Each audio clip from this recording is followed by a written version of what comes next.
oh, when you come down. Smiling faces over here, this welcome awaits you.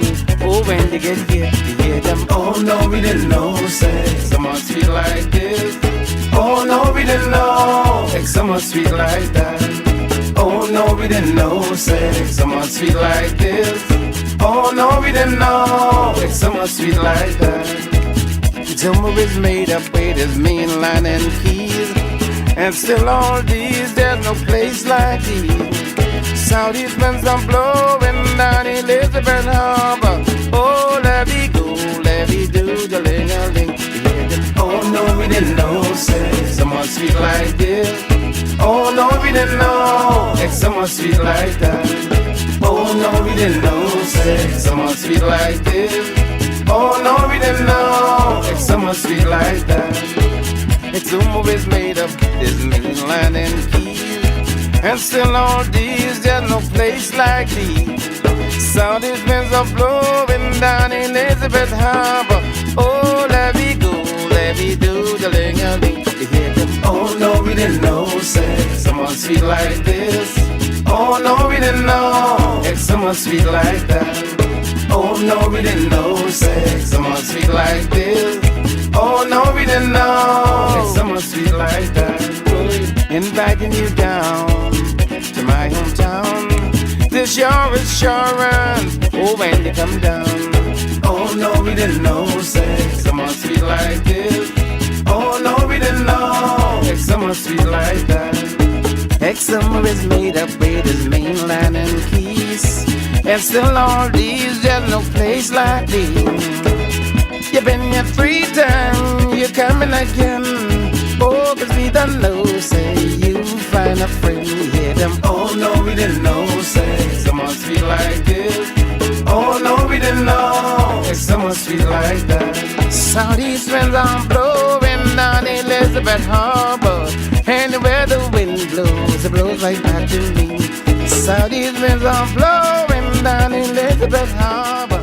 Oh, let me go, let me do the ling-a-ling.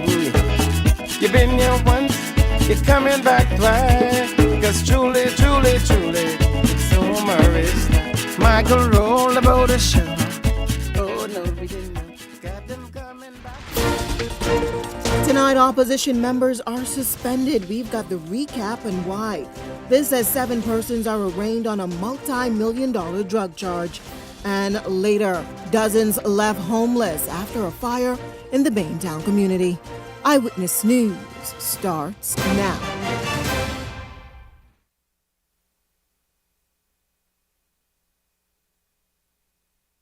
I'm Janae Noel. Thanks so much for joining us.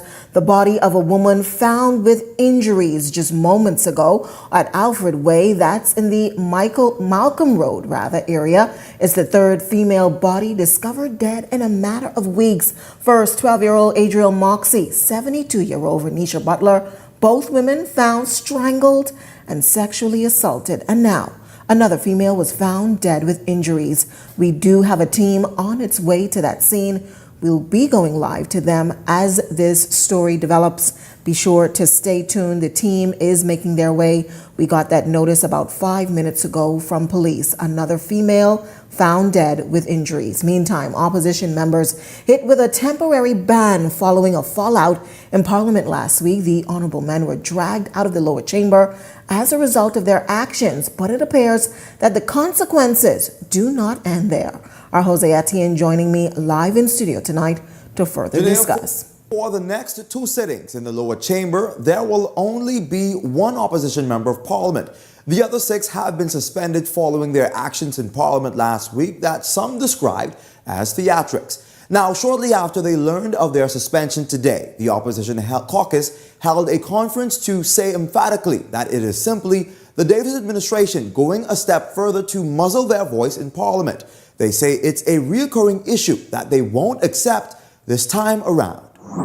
We believe that what has been done deserves further examination legally, and so we are having discussions about the real possibility of mounting a legal challenge. A legal battle could possibly ensue as a result of a two-sitting suspension handed down by the House's Leader of Government Business, Wayne Monroe, against majority of the opposition members of Parliament, which opposition leader Michael Pintard is taking exception to. The Speaker, working together with the Prime Minister and his team, today have sought to silence the people of the Bahamas. This coming just 1 week after the opposition sparked total uproar in the lower chamber, moments after St. Barnabas MP Shannon Dawn Cartwright threw the ceremonial mace out the window. We will continue to fight so that your voices can be heard, and we know that among the things you have desired is that the government put in place a commission of inquiry that investigate all of the issues surrounding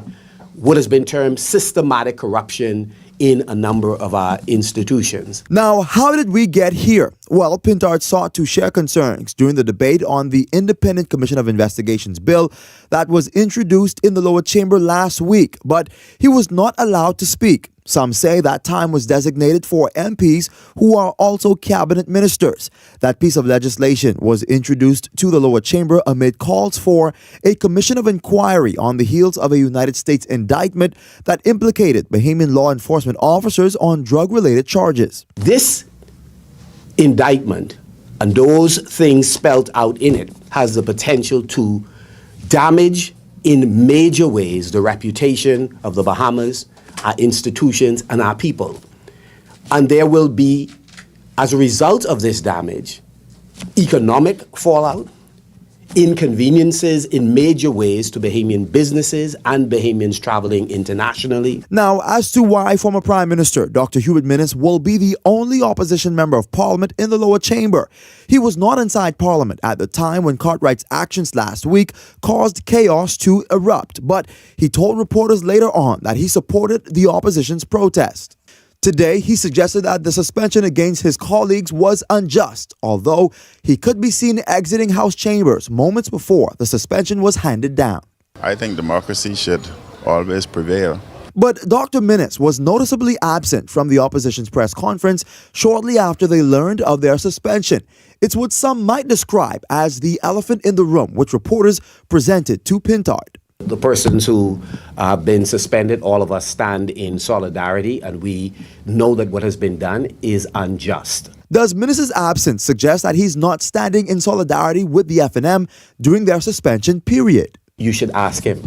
Meanwhile, although they're suspended, Pintard says the opposition caucus won't be silenced. You will see a series of decisions made by our team that will continue to, one, educate the public on these matters that the Prime Minister is hiding.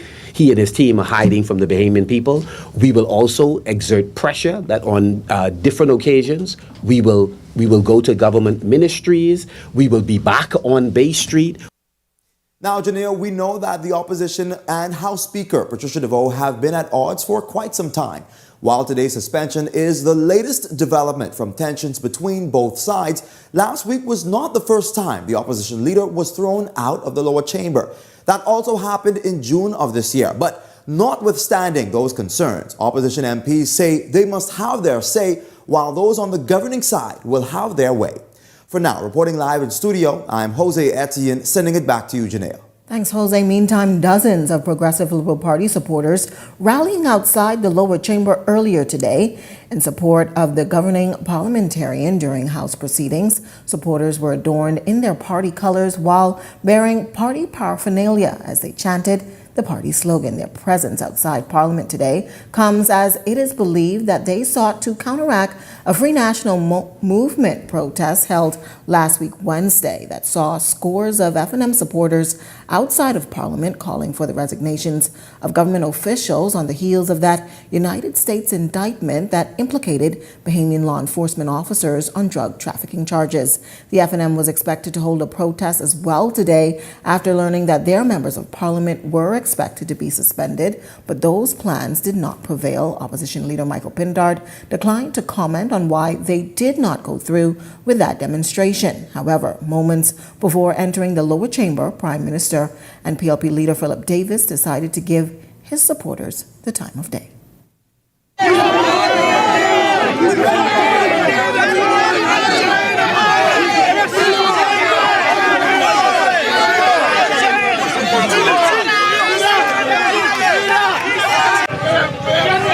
What are your thoughts on the PLP supporters who are out there? What are your thoughts on the PLP supporters out there today? Your thoughts on the PLP supporters? Members of the governing party are strongly condemning the conduct of those suspended opposition MPs, describing their behavior in the lower chamber as unbecoming of parliamentary standards. The heated exchange unfolded in Parliament today. Laurencia Smith also joining me live in studio with the details. Laurencia. Yes, Shanae, a leader of government business in the House of Assembly, Wayne Monroe, scolded the Free National Movement's suspended members for their behavior in the House of Assembly. During the morning session of Parliament, House of Assembly Speaker Patricia DeVoe recommended for Opposition Leader Michael Pintard, Deputy Leader Shannon Cartwright, Adrian White, Kwesi Thompson, Iram Lewis, and Adrian Gibson all to be suspended. Monroe moved the motion for the members to be suspended. Janair, their suspension comes on the heels of the previous sitting when Cartwright threw the mace out of the window of the lower chamber. Monroe told the media that in his view, it seems as if the opposition is unwilling to abide by the rules of the assembly. Why she named them. They form their own views about what they say the rules are, and they want to insist on having their own way. That is not the way that the system works. The system works that the speaker is in charge. You respect the rulings of the speaker. During Wednesday's session, DeVoe addressed last week's incident, calling it unprecedented and deeply troubling, a breach of decorum and respect that must guide the Assembly's proceedings. Does not overlook these very serious breaches. Such actions not only violates the rules of this Assembly, but it also erodes the trust and confidence the public places in us as their elected representatives. The last time a member was suspended from the House of Assembly, it was in January 2018, when then Speaker Halston Moutry named and suspended Gladys Hannah Martin, Member of Parliament for Angliston, following a heated and combative debate. What you saw in the past was decency and order, people respecting the chair. What you see today is a sort of pride and arrogance that we don't have to follow the rules, that our version of the rules must be correct. And if it's not correct, if you don't accept it as correct, we will do whatever we like. That's a big problem in this country if the members of the opposition cannot abide by the rules. The Speaker informed the Parliament that the matter has been referred to the Leader of Government Business for further debate. That the matters be referred to the Committee of Privileges for thorough investigation and action. The sanctity of this House must be preserved. Now, Janair, the 6 F&M members have been suspended for 2 parliamentary sessions. The lower chamber is expected to return on January 15th, 2025. Laurencia Smith, live here in studio. Back to you at the desk, Janair. Thanks, Laurencia. Meantime, a group of men hauled before the magistrates' court this afternoon in connection with a drug bust last week on an aircraft that crash-landed in Acklands near the one-way. While police made their check of the aircraft, some 762 kilos of cocaine and 25 pounds of hydroponic marijuana was discovered. Linton Ritchie Jr., who was present for the court arraignment today, he joins me with the latest. Linton? Good evening, Janea. A number of Bahamian and Colombian men felt the full brunt of the law this afternoon as they faced a number of drug charges following the crash landing of a small aircraft. Shaquille Riley, superintendent of the Drug Enforcement Unit, provided media with the details as the illegal substances landed in the capital at a private airport last week. While there, they observed a white and blue aircraft that crash landed. 2 persons were seen fleeing from this crash site.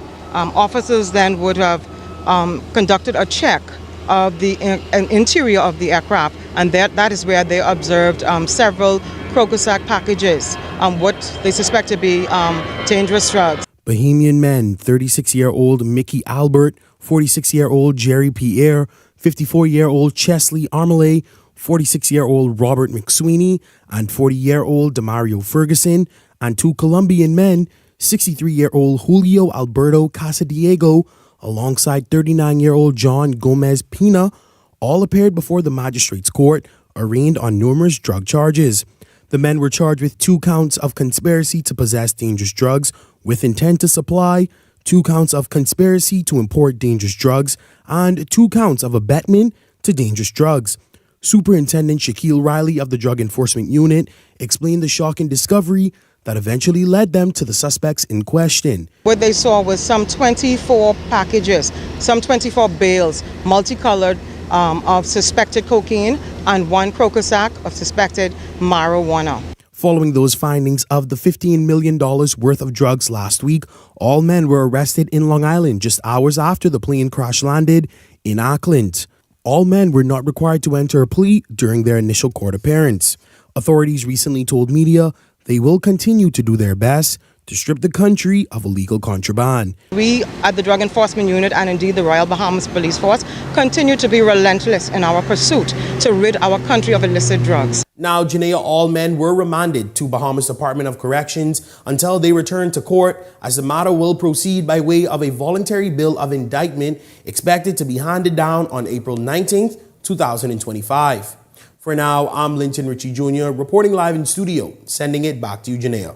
Thanks so much, Linton. Meantime, we're getting more details from that scene where a woman was found with injuries on Alfred Way. That's off of Malcolm Road. Now, according to the information we've just received, the woman was found in an apartment complex with injuries reportedly to the upper body. Now, police have not confirmed as yet whether they're investigating a murder or a suicide. Again, our team is on the way. We'll be giving you those details shortly. But former Prime Minister Dr. Hubert Minnis, he revealed to reporters that he was informed by officials of a forthcoming indictment against Bahamian public officials from 2020 when he served as the country's Prime Minister.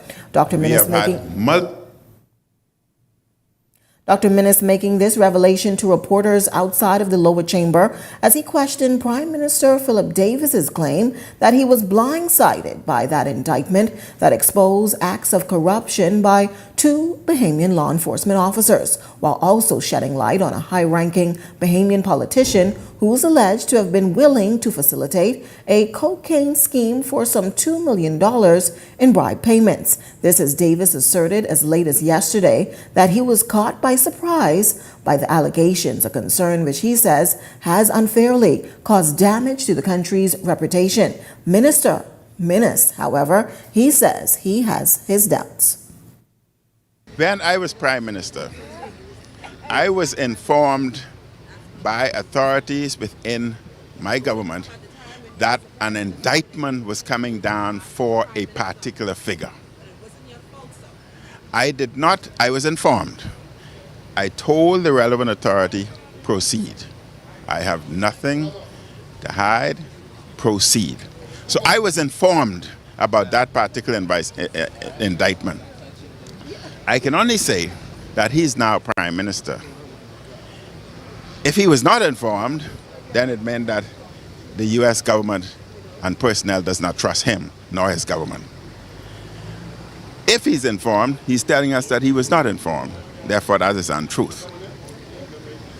If he was not informed, like he said, like the commissioner said, like Minister of National Security said, if they were not informed, that's 2 scenarios. The third scenario as to why they were not informed is maybe they too were being investigated. So and that's why it's so important to have a commission. A lot of these questions can be answered. This as the former Prime Minister has also called on Prime Minister Philip Davis to resign, as he says the country's reputation continues to be dragged in the mud under the Davis administration. We have had multiple black eyes under this government. We got a black eye from FTX. We got a black eye from the Sarkis CCA hotel saga.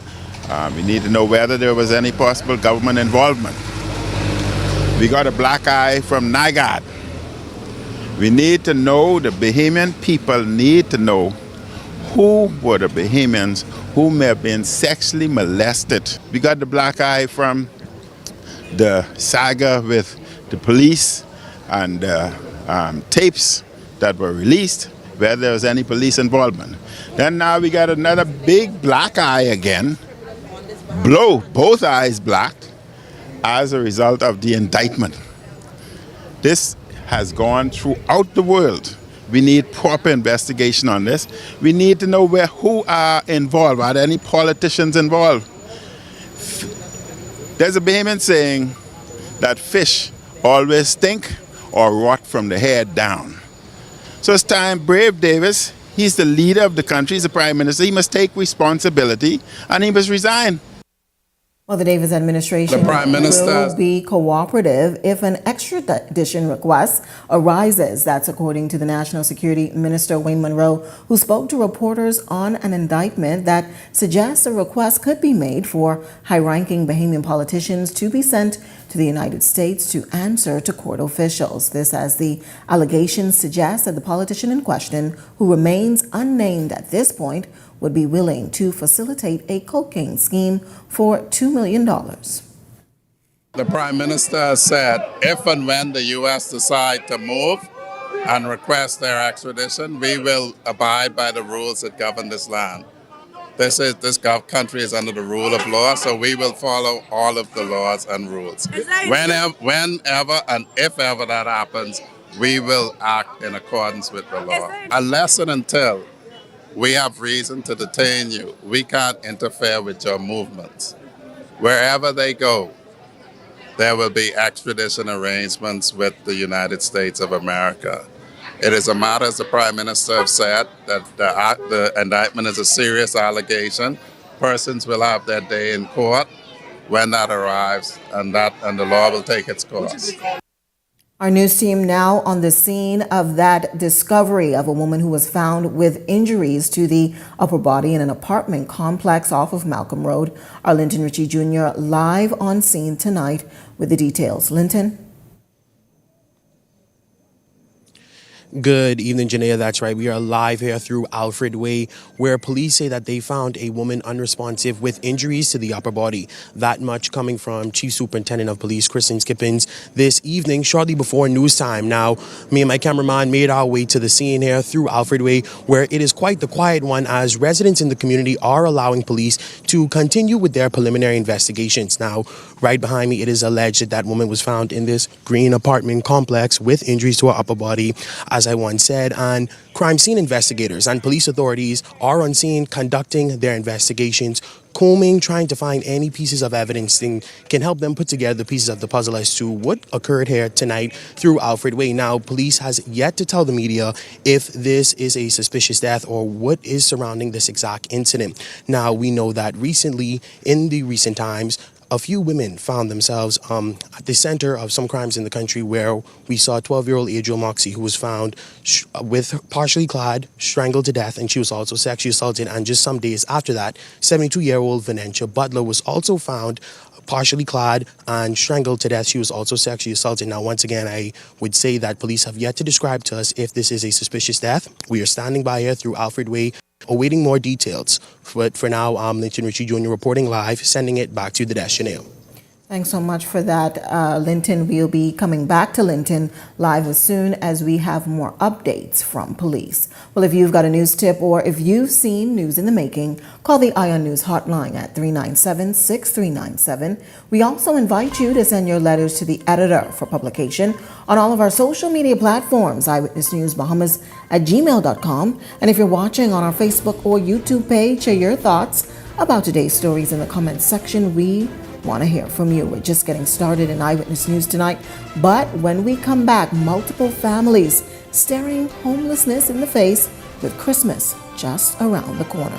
We'll tell you why. We've got that story coming up And later tonight, we hear from education officials what's expected to happen during the Christmas break to speed up the opening of back to school. We've got more on that right after this break. This Christmas, stay connected through all the family traditions. Holidaying is unwrapping gadgets, gigs, and gift cards. Sign up for a $64.99 or higher postpaid plan and get a free smartphone. 3 gigs of bonus data for 3 months and a chance to win a $100 gift card. We've got you covered with the ultimate postpaid deals. For more postpaid offers, visit us online at bdcbahamas.com. They say they want Oasis. I got you. Wait, what?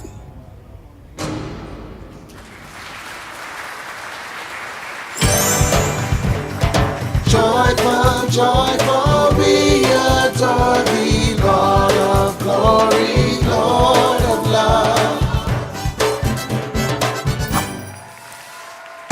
I do that. When your paint's this good, it's not just work, it's a celebration of life. Dive into premium flavor with the new KFC Saucy Nuggets. Hand-breaded, juicy, and 100% real. Step your flavor game up with 8 pieces of our premium white meat KFC Nuggets. Sauced in your choice of one of 5 KFC sauces.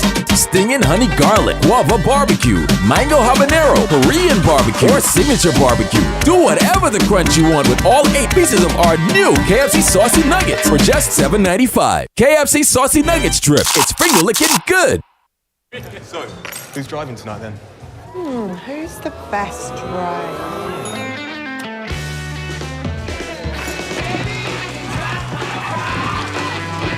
Guess who's driving? Guess who's driving?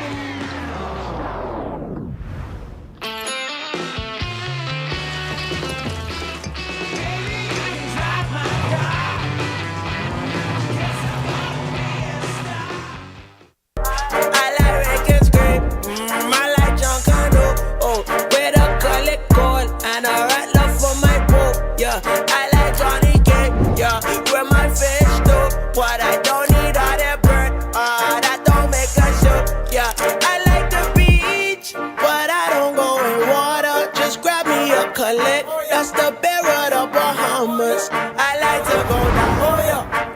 Oh yeah. This segment of Eyewitness News is brought to you by EV Motors. Drive the future with brand new 2024 electric vehicles. EV Motors, powering your journey. Welcome back. Here's a look at your Eyewitness News gas tracker. $5.37 at Shell. That's the cheapest tonight. Followed by Esso, $5.38. Ruba still the highest, $5.53. Welcome back. You're watching Eyewitness News. Well, an early morning fire leaving some 4 families homeless tonight. This after they woke up to the sounds of crackling and the smell of smoke, leaving them with only enough time to run for safety. Lyndon Ritchie Jr. was on that scene. He brings us the details in this report. Christmas for some 4 families will never be the same again as a fire ripped through multiple homes on a family property just as the family began its holiday cheer. The Allens and the McLeans looked on as firefighters fought to out the blaze that led to them losing their homes. And for the family, it's their second loss in less than 1 week. Man, debt in our house? I can't explain it. One of those who were left homeless says this is a double blow. The same person who owned this house, which is my uncle himself, he lost his wife in the wee hours of the morning of Friday morning. And so here it is now. We got to come back to face this now. So that's a problem on top of a problem now. So, relative and neighbor Dave Beckford told reporters he sprung into action once he noticed the blaze. This morning I heard some loud shouts, I think about after 4. And instead of coming outside, I just decided to look outside my window. And I saw the blaze, and it was just unfortunate. Beckford says the moment the community noticed what was at stake, all hands were on deck. It just didn't look good. What we did was I ran my hose. We were some of the neighbors were getting some buckets, and they were throwing on the other houses, just so that they don't catch.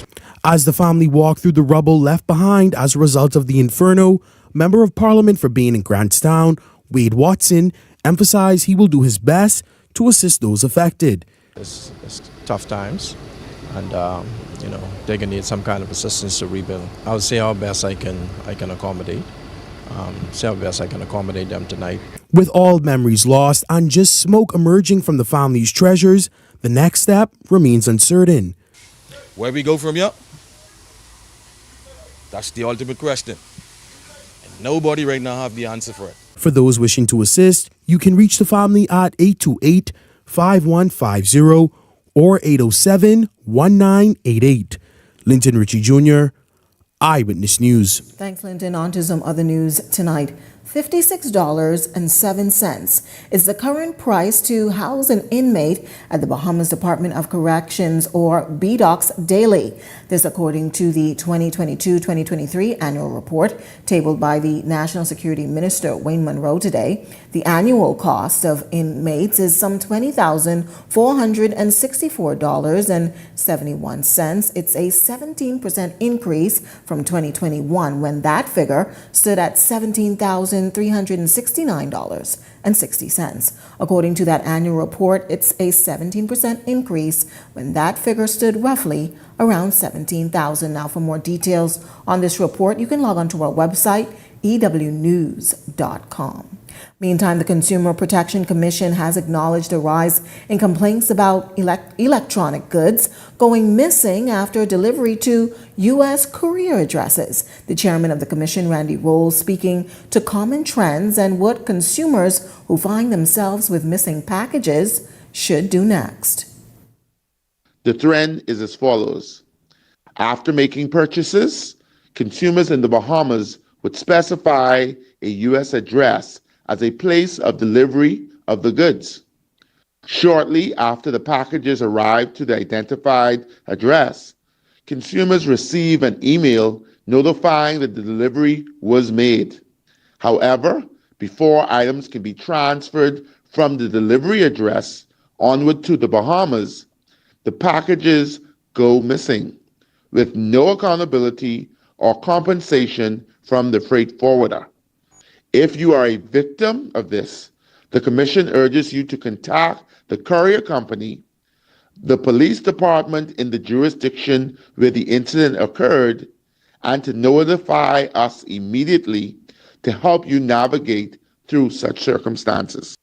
Well, as the government works towards closing the education gap caused by the COVID-19 pandemic, the Ministry of Education continues to implement initiatives to educate Bahamian youth. Director of Education Dominic McCartney Russell giving remarks about the progress made by the department. We have been doing a whole lot in regards to addressing the knowledge gaps, the communication gaps, the skills gaps that we would have noticed since the pandemic. We would have placed a major focus on literacy and numeracy at the primary school level, and so we would have seen gains there as a result of that targeted focus on literacy and numeracy. We believe that the skills developed in the foundational years, they actually contribute to what the students will utilize when they go to upper primary and certainly to high schools. And so we have been focusing on those foundational skills. We've also focused on providing those students who need interventions.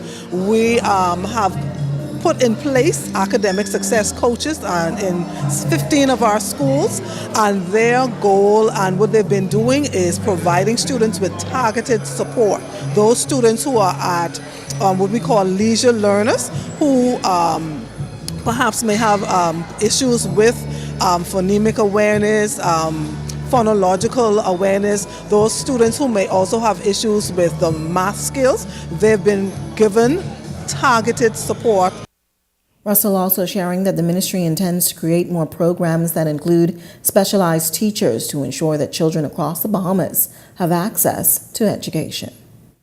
We've also instituted we call it a universal screener, because we would have identify students who may need support, accommodations, modifications to their curriculum, individual education plans. We would have trained our teachers and they would have tested those students. And so students who may be on the spectrum, who may have some moderate or severe challenges, we've also provided special education teachers. In fact, we brought in over 40 special education teachers in the last 2 years to provide support, more inclusive support to those students. And we have placed those special education teachers in schools far north and south in the Bahamas. We are also getting ready to place 14 teachers who are completing their master's degree in special education. They're going to be finished the end of December. And so if we can collapse their timetables, we'll place them in January. The ministry is also committed to increasing the number of graduates from 50% of students in high school to 80 by 2030. Russell confirmed that the ministry has seen an increase in graduation numbers post-COVID-19. Well, the country will have to wait until tomorrow at 10 a.m. during a press conference at the Office of the Prime Minister for any official word on whether Junkanoo will proceed as planned. Culture Minister Mario Boleg confirmed to Eyewitness News that that's expected to take place tomorrow. Key stakeholders will meet to make a final decision on whether the 2024 Junkanoo parades will be given the green light. However, despite the lack of official confirmation about the status of Junkanoo, Eyewitness News observing officials from the power company working to add additional lighting on Bay Street and Rawson Square ahead of the parades. Meantime, the JCMP also announcing plans to cancel that parade. This follows a press statement released late Sunday from the Ministry of Youth, Sports and Culture advising that the Way Forward Valley Boys group, made up of former members of the world-famous Valley Boys, would be allowed to compete in the A category of the upcoming parade, a decision overruled an earlier statement by the JCMP that the Way Forward group would only be permitted to participate in the F category, which is reserved for fun groups. Well, the Bahamas has completed the process to become the latest shareholder within the CAF, also known as the Development Bank of Latin America and the Caribbean. Officials say this move grants the Bahamas access to a broader range of funding in the fight against the climate crisis. Delano Roker has the details on this. As many countries work tirelessly to figure out the best course of action to combat climate change, for countries such as the Bahamas, it is imperative to work swiftly and find assistance to lessen the blow when hit with natural disasters. With the Bahamas becoming a Series C CAF shareholder, this will bring greater access to funding. And with this funding, the government will have a bigger budget to better protect the Bahamas from damages brought on by intensifying hurricanes. Minister of Foreign Affairs Fred Mitchell expressed what this means for the Bahamas. Well, what has happened is the Bahamas is in the hunt for capital. We have a deficit in terms of capital, and you have to find places that capital is cheap or cheaper than you can get it on the normal markets. And so there are a number of development banks around the world. One of them is the African Export-Import Bank, which we joined as well last year. And CAF, the Latin American Bank, is another one we've joined, largely because they are development-oriented. We are in a developing phase for our own country. Lots of infrastructure and upgrades have to be done, and the investment has to come from somewhere. The Davis administration, in their Blueprint for Change, outlined plans to focus on issues that will rescue, restore, and strengthen the economy through strategies that address infrastructural needs in the country, in tandem with the ongoing climate battle. Now with the Bahamas joining CAF, Mitchell explains what this will look like economically. There are lots of things in the pipeline from the Ministry of Works. For example, the bridge, the glass window bridge. That's a very expensive proposition. There's a lot of design work which is going there. Andros is in fact an archipelago all of itself. Bridges need to be built there. And at each stage, there's money which is required to do so. So while I can't say specifically what the monies will be spent on, that's largely what it is. It's infrastructural in nature. As the government seeks to develop a wider range of actions to combat the economic and environmental issues, the Bahamas, with access to funding through the Development Bank of Latin America and the Caribbean, Mitchell says this will open doors to these much-needed developments. For example, there are proposals to link all of the islands by fiber optic cable so that there's a backup capacity from what now exists. That, again, is going to take investment dollars to do. So lots of things to do. Lots of upgrades are necessary. In this era of climate change, you know that you're constantly having to pave the roads because the roads are increasingly unstable. People are dissatisfied with that. Again, you need capital to do all of these things. So we have to take measures to mitigate the impacts of hurricanes, and we have to adapt our way of building, our way of designing, our way of construction to meet the exigencies of the increased hurricanes and the increased intensity of the hurricanes. The Bahamas being a small island developing state facing climate challenges, this pairing steers a course to addressing means which will strengthen the Bahamas in this ongoing fight. Delano Roker, Eyewitness News. Thanks, Delano. Well, Chief Clerk at the House of Assembly, David Forbes, confirming that there's been no damage to the Speaker's mace following an incident last week when the Speaker's mace, a symbol of parliamentary authority, was grabbed and thrown out of the window by Member of Parliament for St. Barnabas, Shannon Don Cartwright. This incident raising concern from some over security at Parliament. When asked whether additional security measures are necessary, Forbes says that security is always a concern at the chambers. Security in the House of Assembly. However, you have to remember that members have privilege, and their privilege is to cross that bar, and you cannot stop them from crossing the bar. And the way the House is presently constructed, you cannot really prevent a member from reaching the mace. That is just the way it is for the time being. Hopefully in the new parliamentary complex we'll make that impossible. And my guess that there won't be any windows to throw it out of. Still to come in Eyewitness News tonight, a salute to our seniors. We've got highlights, but first, here's a check on tonight's weather forecast.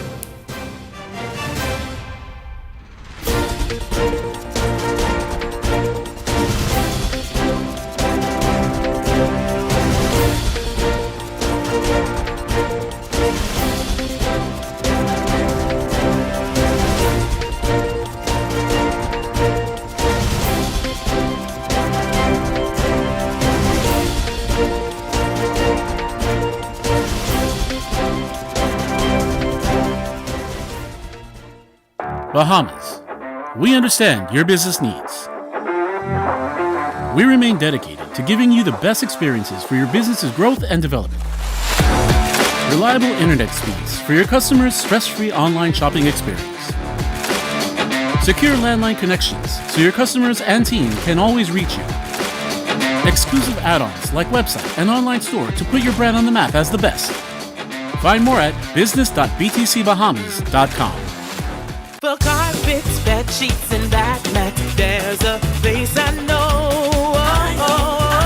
For shower curtains, comforters, and window curtains, only one place to go.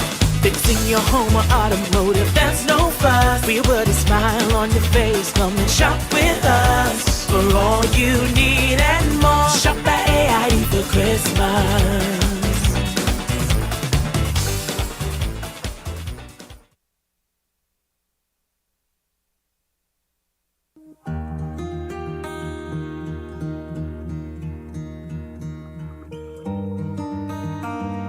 You work hard to provide for and protect the ones you love.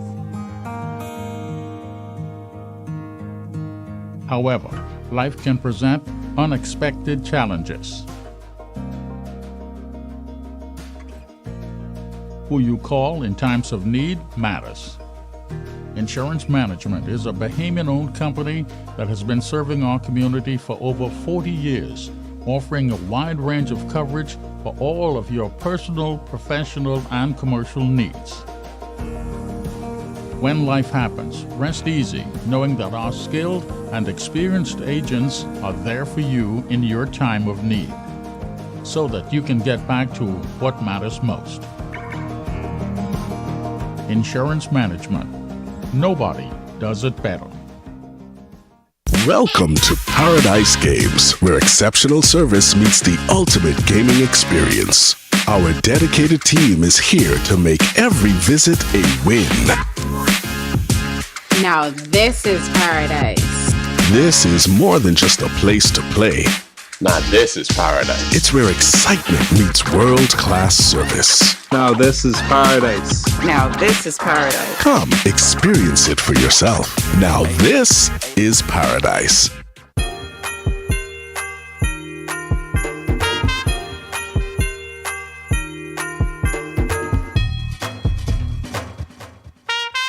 It's a different kind of Christmas, but everything is here to bring a smile upon your face. That's what the season brings. Yeah. See, Christmas time is the time for your family and friends. Come and shop with us and find everything that you need. Deck out your homes with all we have in store, bringing joy and so much more. At Shop Smart, at Shop Smart. Shop Smart, oh, everything is here at Shop Smart. At Shop Smart, at Shop Smart, oh, everything is here.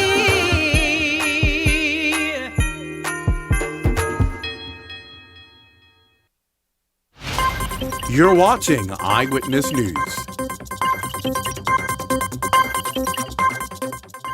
Welcome back. Arlington Ritchie Jr. standing by live tonight as the body of a woman was found unresponsive, according to police, with injuries to the upper body in an apartment complex on Alfred Way. That's off of Malcolm Road. Linton has the latest from police on this. Linton? Good evening, Janaea. Good evening, Bahamas. That's right. Now, moments ago, Eyewitness News went up on live following that police report that a woman was found here through Alfred Way in the Kennedy subdivision area with injuries to her upper body in this apartment complex directly behind me. Now, moments after that live went down, we were briefed by Assistant Commissioner of Police Shivago Deems, who told media that right now, at this moment, they are not suspecting this to be a suspicious death at this hour. They told media that right now they're thinking that the woman would have died of natural causes. However, they are awaiting an official autopsy. But right now on scene, family members are still present along with residents as police are conducting their preliminary reports. The hearse has also just made its way to the scene to collect the remains of the victim. But as for now, once again, despite those initial reports that was handed down to media by police, noting that the woman was found with injuries to the upper body, they say for now they are not suspecting this to be any type of suspicious death, and they are noting that the woman died of natural causes at this hour, but they are awaiting that official report from an autopsy that will be handed down to them later on at this time. Now reporting live through Alfred Way, I'm Linton Ritchie Jr. sending it back to the desk, Janaea. Thanks so much for that report. Of course, you can check out the latest on that story on all of our social media pages. Well, as the holiday approaches, the Ministry of Social Services, Information and Broadcasting, along with the National Council for Older Persons, they hosted their annual holiday social with gifts and games giving back to the elderly today. Permanent Secretary Phaedra Ramming-Turnquest shares that the Ministry and National Council for Older Persons are enacting new legislation following the Carrie Knowles case to protest the elderly from being taken advantage of. We would have heard some commentary on events that unfolded earlier, coming to, the end of this year that were most unfortunate. The ministry intends to revisit the existing legislation. In fact, the council that is hosting this event is already engaged with a review of the legislation. So once we have that finalized, it would be considered for introduction. The Residential Care Authority does fall within the portfolio of the Ministry of Social Services, Information and Broadcasting. So the legislation that will be reviewed will also be impacting their act as well. And so there's a review of their act, and there is also the introduction of legislation for the care and protection of elderly persons. Turnquest reminding the public why it's important for their department to provide a comfortable and lively event for elders under social services, and why the public, especially during the holidays, should check in on senior citizens. Well, many of these persons, you can't say that they are abandoned. It may mean that their relatives are simply unable to care for them, so they have paid, in some instances, to have them reside in various care facilities.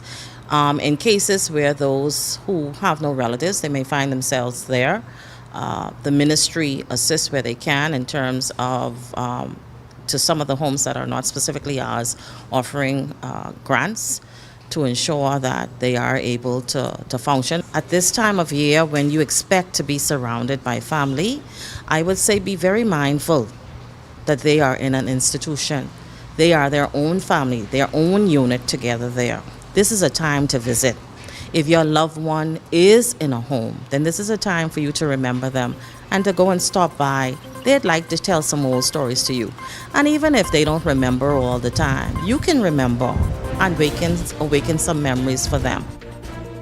So to come in Eyewitness News tonight, our Laurencia Smith has your latest check on sports. Good evening, Laurencia.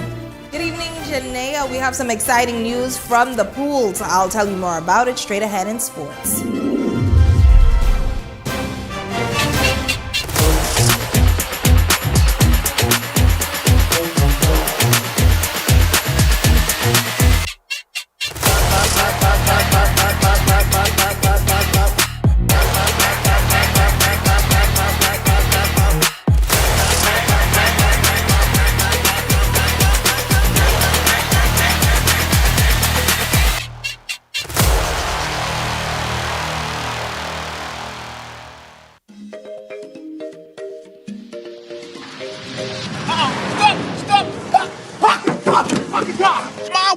Break up, man. This car dirty and the carpet's right across from this, dude. Zero down. At Montague Motors, we offer a wide variety of vehicles for an affordable price. Man, look at you, man. This is a brand new car. You can't talk to you no more. Montague Motors is located on Village Road North, just before the Shirley Street stoplight. Doctors Hospital is reimagined primary care. We have invested to improve our health system, ensuring that accessible, affordable, world-class clinical care is closer to you. Your relationship with a primary care provider shapes the foundation of your overall health. Our new, modern primary care facilities are where critical diagnosis and true personalized treatment begin. With locations across New Providence, Grand Bahama, and Exuma, we invite you to experience the Doctors Hospital difference. Book your next appointment at clinics.doctorshos.com. Bahamas, get ready for an unforgettable night this holiday season. On Saturday, December 28th, we're bringing the love back to the city. It's a night of rhythm and blues featuring the one and only K. Michelle. What up, y'all? It's your girl K. Michelle. December the 28th, I'm going to be in the Bahamas. I'm coming to sing some songs. Yes, Bahamas, K. Michelle.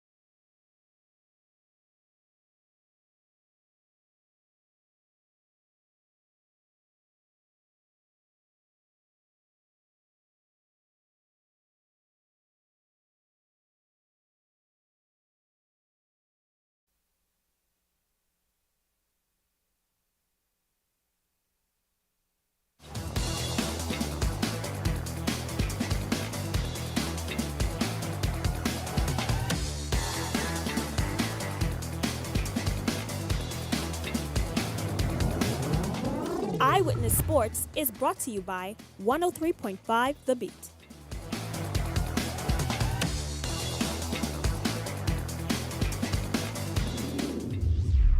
Good evening and welcome to another edition of Eyewitness Sports. I'm Laurencia Smith. Thanks for joining us. Topping sports tonight from the pool deck. Olympian swimmer Lamar Taylor making a big splash in the pool once again. This time at the 2024 SCM World Championships over in Budapest. He set another national record, this time in the men's 100-meter freestyle. He touched the wall with a time of 46.34 seconds. Our sports desk spoke with the Bahamas Aquatic Federation President Algernon Cargill, who's with the team in Budapest. All of the swimmers had excellent swims so far. But by far, Lamar was the most outstanding. He set a national record in the heat by almost 2 seconds, and another one in the finals, in the semifinals. So we're excited about his performances and the fact that he's in a very strong training program at the University of Tennessee. And we believe that this program is largely responsible for his continued growth and success in the sport. The swim meet will wrap up on Sunday, and meantime, Gargle expresses confidence that the team will deliver some strong swims. The Lamar swims tomorrow again in the 50-meter backstroke. Emmanuel Gatson has another race in the 100-meter breaststroke. Renesca Gibbs will swim the 50-meter freestyle, and Victoria Russell the 50-meter breaststroke. So the swimmers, they should have some great swims coming up, and we're excited about that also. Meantime, in some other news from sports, the highly anticipated Don't Blink Home Run Derby in Paradise, which has been dubbed the greatest show on the sand, is back for its 7th edition, bringing more excitement to the island. Before the swings and the home runs take center stage, the festivities kicked off with a meet and greet session at Dunkin' Donuts, where players and fans had a chance to connect with the community. Hare's co-founder of the Derby, Todd Isaacs Jr. Baseball players that's just going to be here this week, so it's a great opportunity to just meet your favorite players, get autographs, take pictures, and just really to meet them. After that, we go into our celebrity softball game. That's on Thursday, back at the Andre Rogers Stadium as well. That's going to feature all the players that's coming in. It's going to feature local Bahamian celebrities and influencers. So just come on out and just enjoy the evening of just straight laughs, good vibes, and good energy. And then we go to Friday to our official welcome party, Man Overboard, at Blackbeard's Revenge. And then Saturday is the big smackdown, the Home Run Derby in Paradise, the 7th edition. Well, that's what's making sports at this hour. I'm Laurencia Smith. Stay tuned for more news on the other side of the break. Huh? $10 deal. Available only at Marco's Southwest, Prince Charles, Village Road, and Robinson Road. Man, let me see what this is about. I'll take 20 of those, please. Wait. You good? Yeah, bro. Marcos, get this new deal. Get yourself a large one-topping pizza for only $10. $10? Yeah. Thank you. You're welcome. Hey, I need 30 of them $10 carry-out pizza deal, please. It's the most luckiest time of the year. There'll be things that are spinning and cash prizes winning. Just Big Bang is here. It's the most luckiest time. Yes, the most luckiest time. Oh, the most luckiest time of the year. Merry Christmas and Happy New Year from Island Luck. Time of the year. Edenwell has expanded their testing menu. We now offer blood work, drug screening, and so much more. Our hours of operation are Monday to Friday, 7 a.m. to 5 p.m., and Saturday, 8 a.m. to 1 p.m., located on 11 Madera Street. We are here for all of your laboratory needs, with fast and reliable lab work done by our friendly and knowledgeable staff. Let us help you take the needed steps to stay in the know about your health. Let's keep working towards a healthier you. Stay Eden well. Get ready to win Lucky Bucks. Wherever you see this taxi, flag it down.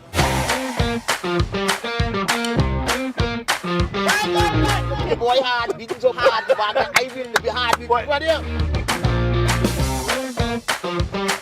I'm looking for my first contestant to ride in the Lucky Taxi.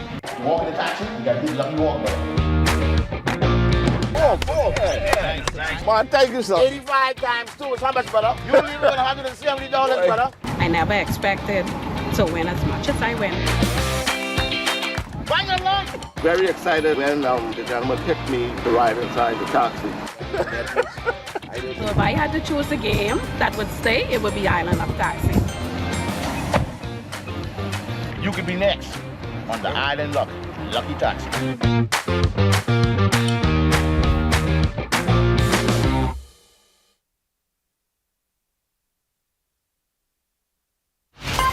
You're watching Eyewitness News. Well, that wraps up news this Wednesday. Coming up and Beyond the Headlines with Shanique Miller. She takes a look at all of today's top stories. That's coming up and Beyond the Headlines. It starts right after this. That does it for us here at Eyewitness News. It's certainly been a pleasure having you in our company tonight. On behalf of the entire news team, I'm Janae Nawal saying good night. Be safe, everyone.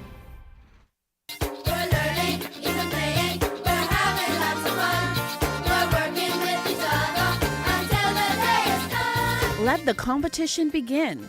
The Ethan S. Bain Environmental Health Foundation, in conjunction with the Ministry of Education, gears up for the first environmental speech competition for public junior high school students in New Providence. Founder Jacqueline Bain gives us the details. It's being held at CC Sweeting on November the 6th at 6 p.m.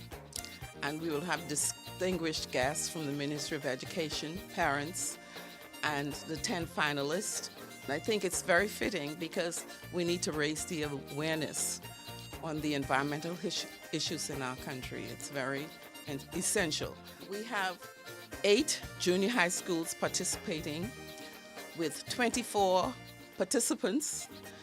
We have a preliminary round where the elimination takes place, and on the date of the 6th of November is when the 10 finalists will be presenting. The foundation's director, Anthony Roberts, expands more on the purpose of the competition. The purpose of the debate is to put out in the high schools how important it is, or how important the environment is, and how it is an integral, to use that word again, part of our existence. When we do debates of this sort, we have young people coming up, seeing it, and again, bottling or shaping it in a way that other young people can understand what is happening. I'm Adama Williams for Ed Talk.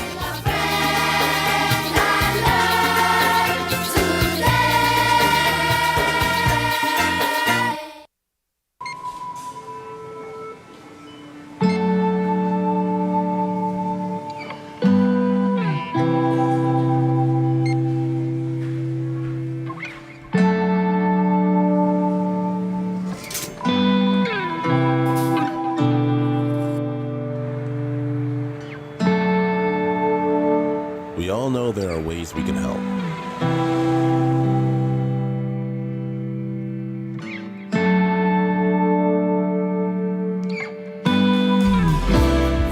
Your help can go even further.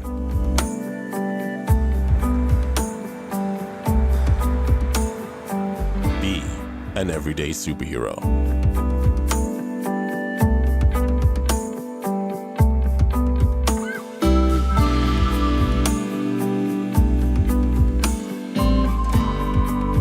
Donate to Hands for Hunger.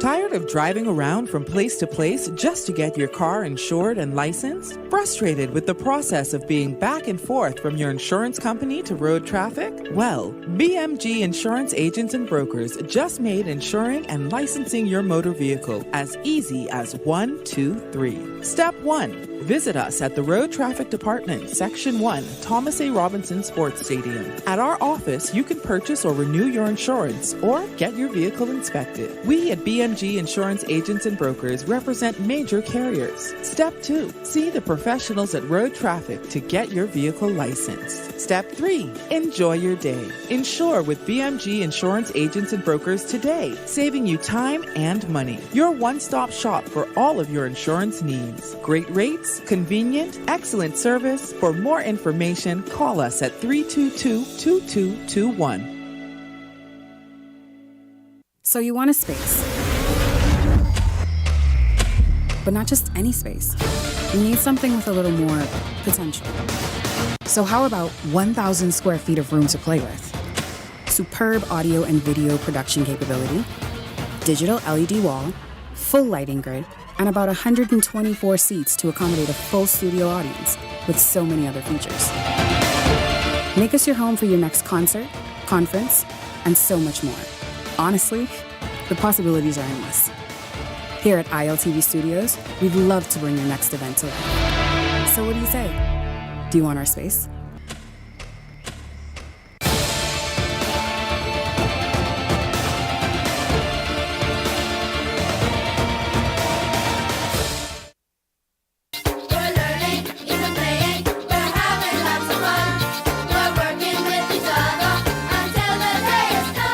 Let the competition begin. The Ethan S. Bain Environmental Health Foundation, in conjunction with the Ministry of Education, gears up for the first environmental speech competition for public junior high school students in New Providence.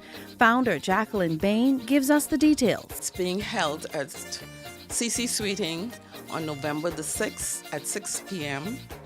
And we will have distinguished guests from the Ministry of Education, parents, and the 10 finalists.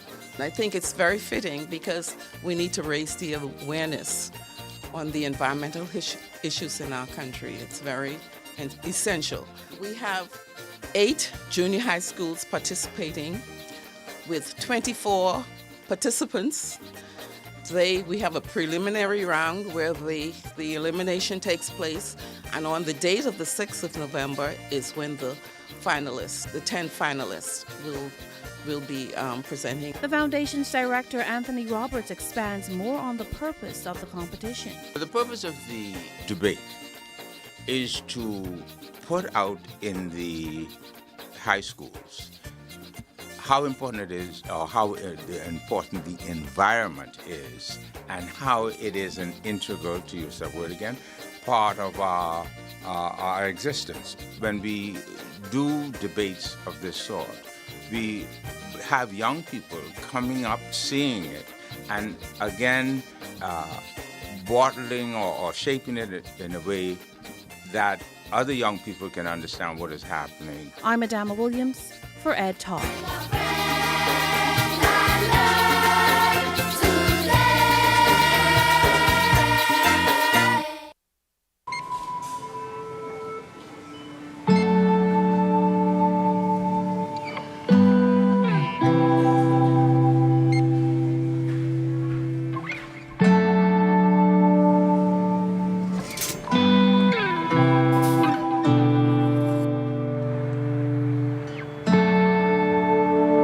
We all know there are ways we can help.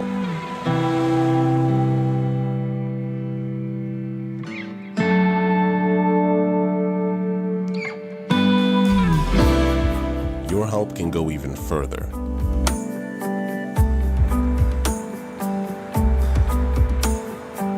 Be an everyday superhero.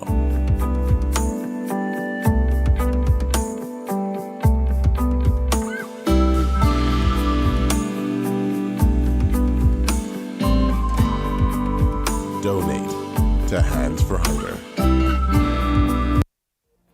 The thoughts, views, and comments expressed by the hosts, guests, and callers on Beyond the Headlines are not necessarily those of management, ownership, or production unit of the Verizon Media Group. Beyond the Headlines is a production of ILTV Studios and cannot be reproduced or represented in part or entirety without express written permission of the Verizon Media Group. Beyond the Headlines is the intellectual property of the Verizon Media Group. Copyright 2021.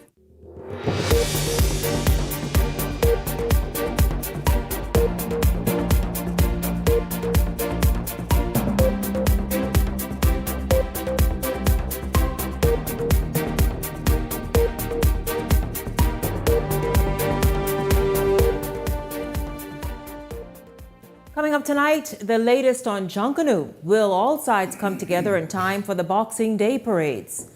And dissension in the Free National Movement, it's no secret. We've all seen it play out before our eyes. So how will the party fare as political parties begin posturing, gearing up for 2025 and, of course, the general election in 2026? Well, we have 2 party members here this evening to share their views. This is Beyond the Headlines. Good evening. I'm Shanique Miller. It's great to have you along this evening.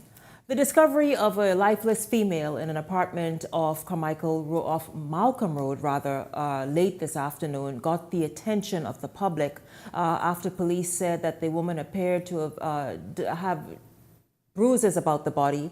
Of course, immediately there were concerns about whether or not this was just a latest and what appeared to be a trend where women were violently attacked. The good news is we learned, of course, you saw as an update from Linton Ritchie in the newscast just a short while ago, police have since come back and announced that The woman appears to have died of natural causes in that apartment building, and so that is good news this evening. We're just very happy to even start the show with that. Meanwhile, though, many are sitting on the edge of their seats wondering about the Junkanoo Parade. This as former chairman of the JCNP, Silbert Ferguson, is quoted in another media source saying that Junkanoo groups have agreed to withdraw from the Boxing and New Year's Day Junkanoo parades if the government insists that both Valley Boys factions be allowed to compete. Well, of course, you've seen this happen. There's been one cancellation after another of news conferences by the JCNP, who was since Monday evening planning to come and announce what the official position of the JCNP will be ahead of the Boxing Day Junkanoo Parade. It was postponed on Monday evening, postponed on Tuesday evening, and this evening, well, no such announcement. However, the Bahamas waits. We are going to get in right there with this discussion this evening with our Beyond the Headlines contributors, Leslie Miller and Glenroy Pratt. Good evening, gentlemen, to both of you. Certainly, of course, we're happy to update that story because the initial news was one of quite concern, really, to hear the police talk about the discovery of a woman being found. And so the good news is there, and of course, unfortunate for the family members that, they lost a loved one. But gentlemen, Junkanoo is another issue that many are wondering about. Many are wondering, listen, who's going to stand down? Will someone stand down? Will the JCNP stand up? Will it be supported by the Ministry of Youth, Sports and Culture? Gentlemen, I know you both have been watching this play out as the threats have really sort of begin now getting louder and louder of groups not participating come Boxing Day. Your thoughts on how this all is looking and how it's possibly going to shape up? Good evening, Janique, and good evening, Bahamas. This is really an interesting situation that is transpiring in the country relative to this whole matter of Junkanoo. The unfortunate thing is that it's become politicized, and the reality is that the Bahamian people and those who have traveled near and far to come and participate and watch this great event that we host every year seems not be able to see something that we do.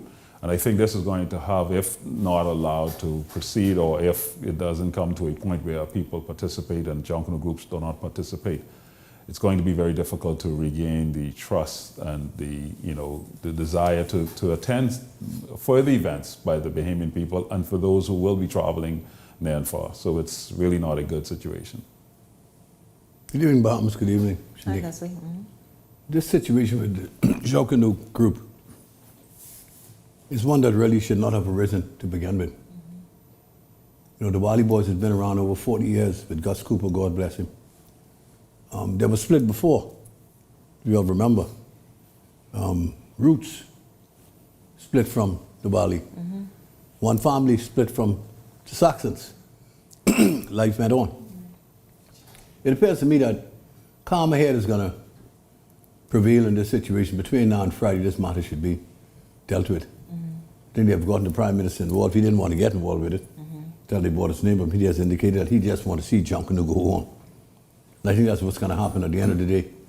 But it's not a political incident at all, because fellas, you don't know who a fella are. I tell you, the guys in the groups love each other. So they don't get involved in the political shenanigans that goes on in the country.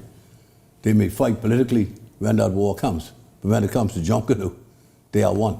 I gotta tend to disagree from the perspective that it's not politically involved, because when the funds were given, that's the beginning of the political involvement, because at that point in time, the representation by the group was that here's your $30,000.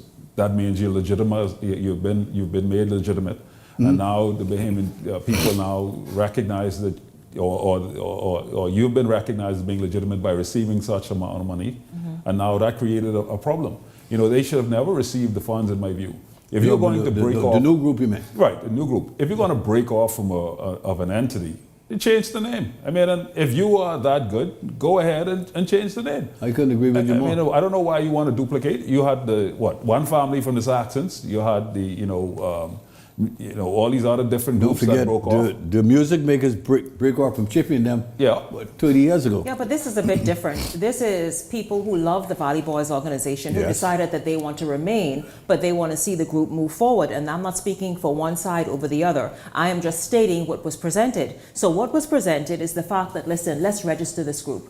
There's no way a one family or others should be legitimate organizations, NGOs, and move as such and be able to receive funding and all the rest of it and be properly structured with a constitution in place that governs that organization. And the Valley Boys, who is the oldest, most winning group, and that's on the line, but a group that has really made its presence felt in Junkanoo, should just be sort of happenstance, just there. And so the desire was to bring about this level of order and structure to the organization, and by the registering of the name and all that stuff to make things just appear more legitimate. Yeah, but see, you know, that goes back to the point, right? Life is politics, and in everything there's politics.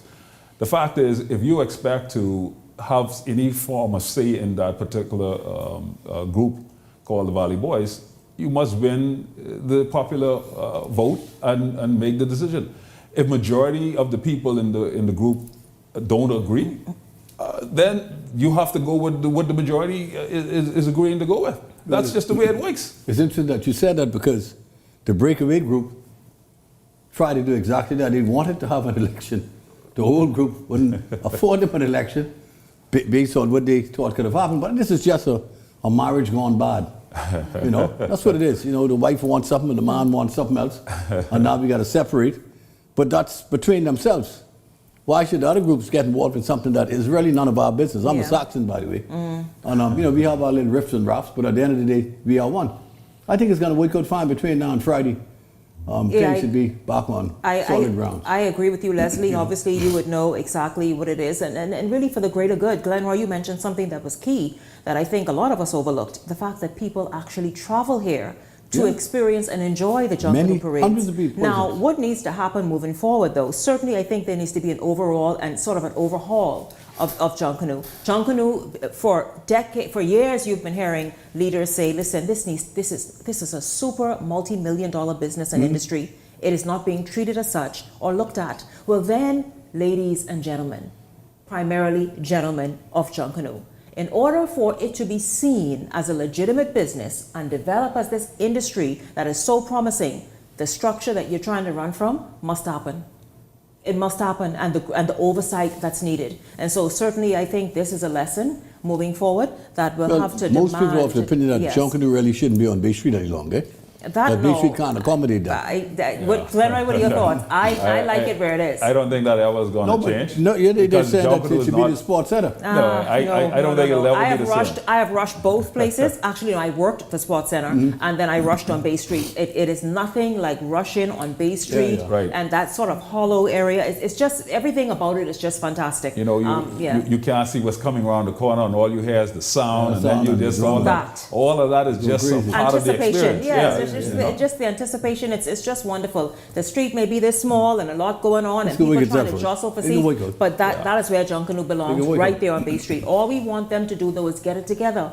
Obviously, Junkanoo has grown. We've seen the transformation of Junkanoo over the years. Well, then everything else must accompany that. That is no doubt. You can't have certain things lagging. Everything else and every group who wants to be taken seriously must accompany that. Some restructuring. There has to be. The Ministry of Youth and Sport will have to up their game to accommodate these people in a meaningful way. And the state money should be increased too, because it costs a lot of money to sponsor. It absolutely does. Incidentally, the sponsor of the first Valley Boys group has not given any money. They say they're not giving anything until this matter is settled. So there is a rush now to settle to get the money. Okay? Which is almost $100,000. Well, listen, they could use it, but I'll tell you this, though. Here's what's happening. Today's the 11th. The parade is how many days now with smart people in the room? 12 days. So the thing is, what can be done with, I don't care if that money comes in tomorrow. Like it'll be, done by Friday. It's going to be, no, I'm saying the money. It's a rush. The check is there. It takes months to actually get ready for Bay, you know, and so. No, they're ready. They just got to go pay their bills. When they get a check, they go pay the bills. The check is ready. Yeah, so and of course. Bahamas told them, you settle your dispute, the check is here. You get the check. But So, again, it's do the something right that thing. everyone is paying attention to. I mean, come on, this is just the Junkanoo is the big story of the season in terms of Bahamian culture and what happens during this festive season. It's Junkanoo, and so everybody anticipates it. Bahamians still love it and support it. And obviously visitors come from around the world to experience and enjoy it. And so we've got to treat it like that, like the real industry that it is. And so absolutely. But gentlemen, listen, if you were paying attention to Bay Street and in particular Parliament Square earlier today, you would have seen something happen. Opposition members were hit with a temporary ban following the mace throwing incident in Parliament last week. The 6 men were dragged out, you remember, out of the lower chamber as a result of that mace incident. But it appears that the consequences of last week didn't end there. It was brought to today, and they are suspended for 2 sittings. We get the story from Jose Etienne, and then we come back and discuss. Suspension handed down by the House's Leader of Government Business, Wayne Monroe, against majority of the opposition members of Parliament, which opposition leader Michael Pintard is taking exception to. The Speaker, working together with the Prime Minister and his team, today have sought to silence the people of the Bahamas. This coming just 1 week after the opposition sparked total uproar in the lower chamber, moments after St. Barnabas MP Shannon Dawn Cartwright threw the ceremonial mace out the window. We will continue to fight so that your voices can be heard, and we know that among the things you have desired is that the government put in place a commission of inquiry that investigate all of the issues surrounding what has been termed systematic corruption in a number of our institutions. Now, how did we get here? Well, Pintard sought to share concerns during the debate on the Independent Commission of Investigations bill that was introduced in the lower chamber last week, but he was not allowed to speak. Some say that time was designated for MPs who are also cabinet ministers. That piece of legislation was introduced to the lower chamber amid calls for a commission of inquiry on the heels of a United States indictment that implicated Bahamian law enforcement officers on drug-related charges. This indictment and those things spelled out in it has the potential to damage in major ways the reputation of the Bahamas, our institutions, and our people. And there will be, as a result of this damage, economic fallout, inconveniences in major ways to Bahamian businesses and Bahamians traveling internationally. Now, as to why former Prime Minister Dr. Hubert Minnis will be the only opposition member of Parliament in the lower chamber. He was not inside Parliament at the time when Cartwright's actions last week caused chaos to erupt, but he told reporters later on that he supported the opposition's protest. Today, he suggested that the suspension against his colleagues was unjust, although he could be seen exiting House chambers moments before the suspension was handed down. I think democracy should always prevail. But Dr. Minnis was noticeably absent from the opposition's press conference shortly after they learned of their suspension. It's what some might describe as the elephant in the room, which reporters presented to Pintard. The persons who have been suspended, all of us stand in solidarity, and we know that what has been done is unjust. Does Minnis' absence suggest that he's not standing in solidarity with the FNM during their suspension period? You should ask him. Meanwhile, although they're suspended, Pintard says the opposition caucus won't be silenced. You will see a series of decisions made by our team that will continue to, one, educate the public on these matters that the Prime Minister is hiding. He and his team are hiding from the Bahamian people.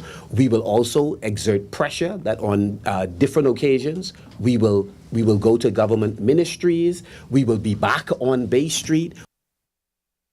Well, you heard FNM leader Michael Pintard say they will be back on Bay Street. We'll talk about that because remember it was also a protest last week on Bay Street as well. But going back to the question that Jose mischievously asked, did the former Prime Minister Hubert Minnis' absence from the FNM's news conference earlier, do you think that's indicative of something? I mean, there have been murmurings.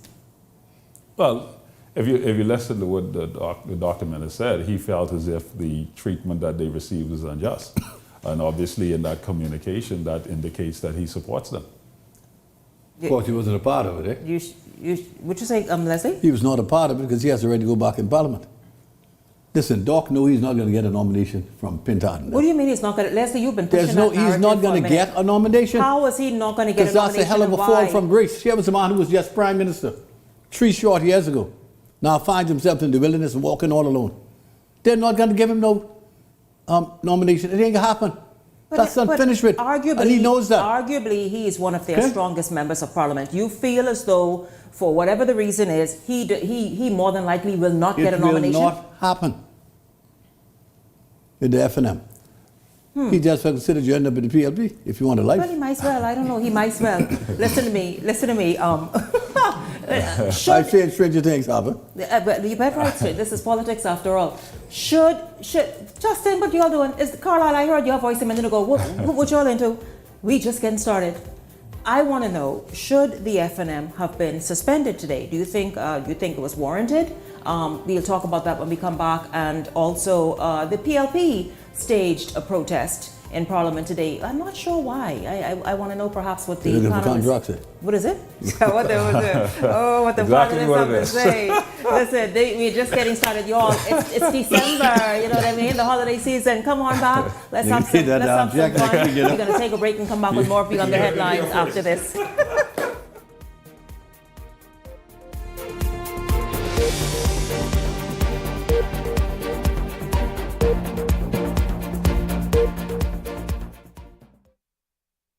Cancer Treatment Centers of America is now City of Hope, creating one of the leading cancer care and research networks from coast to coast, providing more of what you need.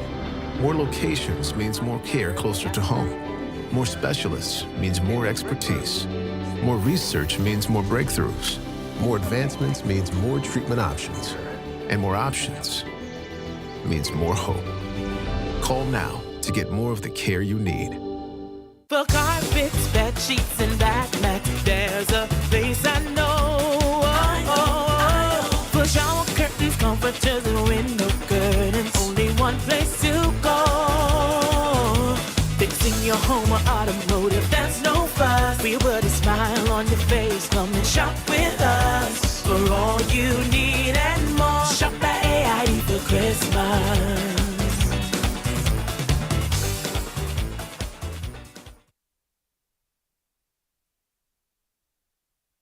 Comfort Suites Paradise Island is the best kept secret in the Bahamas. Located directly next door to the Atlantis Resort, you'll receive all the privileges of an Atlantis guest with all the benefits of a Comfort Suite stay. Enjoy everything Atlantis has to offer, including Aquaventure Water Park, plus all the amenities of Comfort Suites. Free Wi-Fi, free breakfast daily, and kids stay, play, and eat free. Visit ComfortSuitesPI.com. It's the most luckiest time of the year.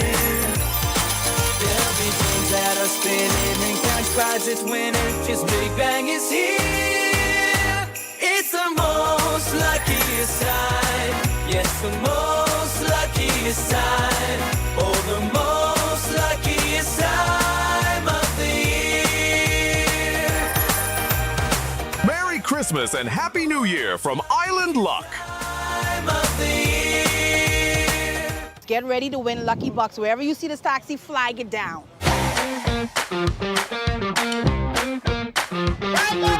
The boy hard, beating so hard, I will be hard. What here? I'm looking for my voice contestant to ride in the lucky taxi. You walk in the taxi, you got to do the lucky walk, bro. Oh, thanks. Man, thank you, sir. 85 times 2 is how much, brother? You only won $170, brother. I never expected to win as much as I win. Very excited when the gentleman picked me to ride inside the taxi. So if I had to choose a game that would stay, it would be Island of Taxi.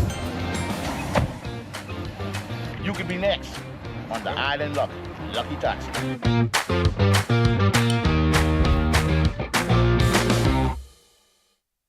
This segment of Beyond the Headlines is brought to you by EV Motors. Drive the future with brand new 2024 electric vehicles. EV Motors, powering your journey. John Bull Brook. Welcome back. Listen to me. You know, guys, you all are so wrong to come back. Come back. First of all, where was the bumper? Where is the bumper coming in? I am writing to management on each of you back there. Welcome back to Beyond the Headlines. It's good to have you all join us. Listen, hey, I am happy. I'm smiling. It's a lot going on. We were talking about the opposition members of parliament who were suspended. Yes, we saw what happened last week. They threw they coordinated this event where they threw the mace out the window. But you know, hey, it's politics, as we said a moment ago. Was it warranted, the suspension today? Glenroy, your thoughts first. Whether it was warranted or not, the fact that they did it was a silly decision to turn around and to suspend them, because it's going to backfire in my view. And why is it going to backfire? It makes the government look like it's hiding something. It makes the government look like they're covering up on some things, and it makes the government look bad. You can't silence the voice of an opposition. That's going to pique the curiosity of individuals who are probably not even paying attention. The fact that you're going to suspend them at a time when you've already been accused of doing things that is very shady in terms of, and also this big secrecy of who this supposed minister is that is behind all the situation that the America has alleged, then you're going to cause a lot of people to look and try to wonder, what is it that you're hiding? I mean, in this whole situation, I mean, what was the harm in them speaking? What was the harm in them? So you're saying the throwing of the mace was to highlight that something is being hidden. The suspension is to cover up that something is being hidden. That's how you got. Well, the throwing of the mace was to show that, hey, listen, in a democracy like ours, we believe that somebody needs to stand up for those of us who are law-abiding, and we want to ensure that the people recognize that in this country, we are not okay with politicians being alleged to have been participating in drug running and guns. We are not okay with police officers participating in corrupt practices. We're not okay with those things.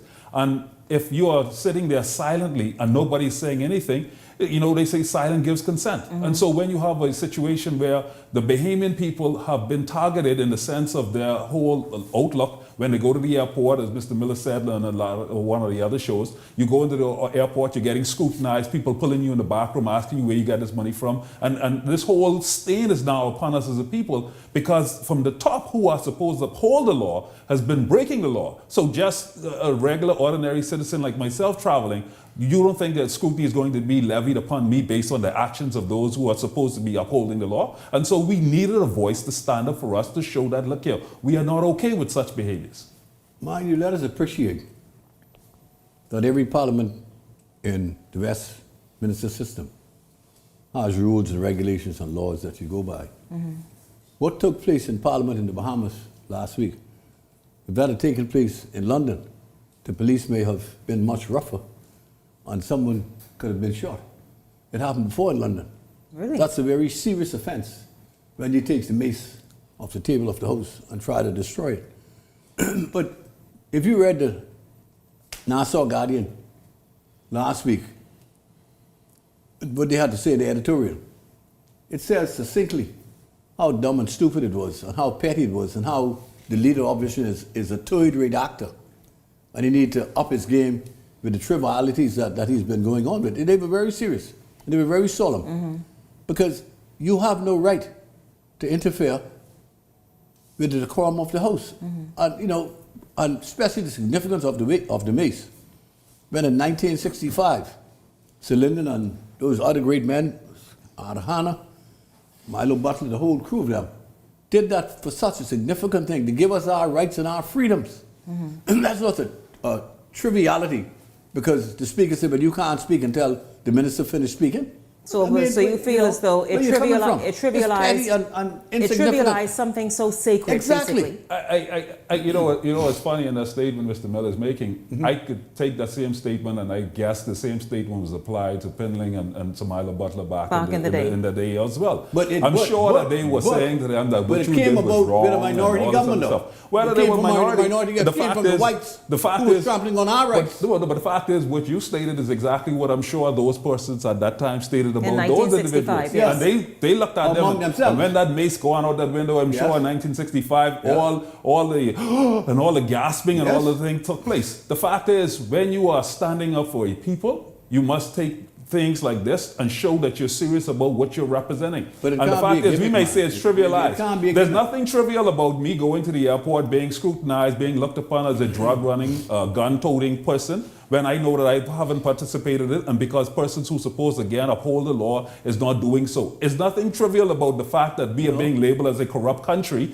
based on the actions of others. There's nothing trivial about that being stained upon us. We took years to get out of that whole concept of the Bahamas for sale, and it seems unfortunately that we are right back in the same place. And the irony is, in the same period of time that we had this incident transpiring, we had yet another drug plane that came in while this whole situation is still being investigated. And so it makes us look bad. Is it hold $15 And are you million going to street blame the value? Bahamas government for But that? I'll tell you this. Glenroy and I want to... Wait, Glenroy and Leslie. Glenroy and Leslie, 1 second. Glenroy, yes, I want to put that same question to you that Leslie put to you, because understand, the same time when that police matter and the feds was really trending, which was just about a week and a half ago, we saw, Glenroy, that the United States, across the country, there are police officers guilty of the same thing. There was a news investigation that revealed this of drug running, of weapons running, etc. So the thing about it is, this sort of uncovering and revelations of a culture of corruption, it's widespread beyond Bahamas, beyond the Bahamas borders. And so it ain't nothing just to say point the fingers at us anymore. In fact, Glenroy, we ain't gonna sit and take that. Yes, we got crooked cops, and they now in New York. They're now in New York. Yes, they are questionable authorities, and there they will come, and one of them perhaps is being highlighted now by that investigation. What I'm saying though is this: what we ain't gonna sit down and do is just sit with our fingers on our lips, because we see that this culture of corruption is pervasive worldwide. Yeah, but understand the difference though. What's the difference? It is the United States' own internal investigation that revealed the facts of what was happening in their own country. Yes. We had another country telling us that our leaders are dealing in drugs. Well, And guess what? They did not say that. But since that happened, there has been no investigation. Glenroy, don't speak so fast. Glenroy, do not speak so fast. Leslie, 1 second. Glenroy, do not speak so fast. Because understand, that matter, and that officer in charge of the airport, and I dare not say much more, he was already under a microscope, being investigated. Being investigated. I don't know, Glenroy. 3 years. Okay, who knows how long an investigation takes to bring down something like that and to get beyond that? But understand what I'm saying. We had almost 3.5 years, right? There has been no major investigations, and you allowed this to happen for 3.5 years as our internal investigations taking place. That tells you that we have some level of slackness that prevails in this country. So why? Is it because, again, it goes back to the point, is it because there's some high level personnel involved to the point that's why things are not being investigated? You can't tell me that it takes 3 years to find out that your senior fellas are dealing drugs and somebody in the government dealing drugs. Somebody should have picked that up. First and foremost, in the first instance, you normally have the DEA agents and their spies who put you into the damn drug trade. Just remember that. I agree with that. They induce you, entice you to come in there, and when they're ready to strike, they strike. I agree. But guess now, what? Hold on. The United States government, the courts in the United States, had a right